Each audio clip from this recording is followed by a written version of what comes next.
Mais c'est l'accompagnement tout le temps des derniers moments là, que j'ai trouvé un petit peu spécial, puis tout à fait improvisé. Puis on n'est pas préparé à ça, on ne sait pas.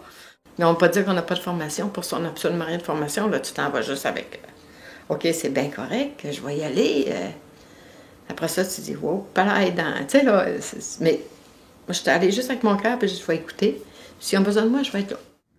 Ma mère a 87 ans. Et malgré que j'ai 5 frères qui demeurent autour de elle, je suis la seule fille qui est juste aux alentours. Et c'est toujours moi qui, si elle est malade, si elle a besoin des choses, c'est la fille qu'elle va dépendre dessus. Je suis chanceuse que j'ai eu des emplois où est-ce que je pouvais gérer mon temps, mes heures, mais souvent ça voulait dire que si j'avais des dates limites à rencontrer, je devais travailler les soirs. Je me suis levée parfois à 4 heures du matin pour finir des rapports des projets que je devais soumettre.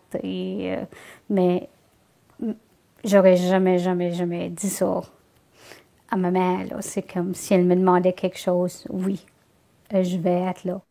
Je sers d'intermédiaire entre mon mari malade, la famille, la communauté, mes enfants, les médecins. Je deviens comme un noyau dans toute l'affaire. Le temps d'une journée n'est pas assez pour toi de pouvoir faire tout ce que tu dois faire. Tu t'oublies, tu t'effaces. Toi, tu n'existes pas, tu fais tout le reste. Mais toi, tu n'es pas là. Le malade, il est toujours bien traité. Si ça arrive, il y a l'ambulance qui vient tout de suite. Les médecins sont là, les urgences fonctionnent 24 heures sur 24. Lui, le malade, il n'y a pas grand-chose à faire. Les services qui sont offerts aux personnes aidantes, il faut aller les chercher. Ce ne sont pas eux qui viennent te chercher. Les premières fois, c'est quand tu réalises que tes parents vieillissent. C'est soit que tu fais une décision de les envoyer dans une maison d'aînés en Saskatoon ou tu en prends soin. Mais là, c'est un choix que tu prends, mais pas un choix calculé où tu ne sais pas exactement à quoi que ça va aller. Vois-tu, on est 4 frères dans les environs. Mais moi, d'une certaine façon, autant que j'ai une entreprise, on dirait que c'est moi qui n'ai pas occupé.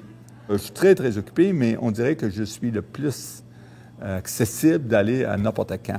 La chose la plus dure, je pense, c'est de prendre soin du corps de tes parents. Je veux dire, il y a cette pudeur qu'on avait. Moi, j'ai un peu de la misère à être sensible, à être doux.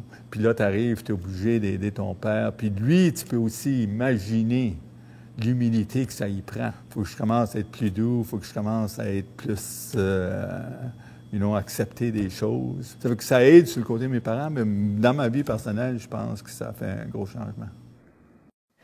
C'est que je suis à 5600 km de ma mère. Je ne sais pas comment ça se passe dans la vraie vie en ce moment pour elle. Là, ce que j'entends au téléphone, c'est par bribes. Ma mère essaie beaucoup de me protéger, elle ne me dit pas tout. Il faut que j'y aille. Il n'y a personne d'autre. Elle m'attend. Ce qu'elle m'a dit, c'est que ça va être une bénédiction quand tu vas arriver. J'ai très peur de ce qui m'attend. Ouais. Je ne sais pas dans quoi je m'embarque. Ça fait très peur, mais il faut le faire. Je ne vais pas laisser ma mère toute seule, agonisante, c'est clair. Mais c'est compliqué, parce que moi aussi, j'ai ma vie.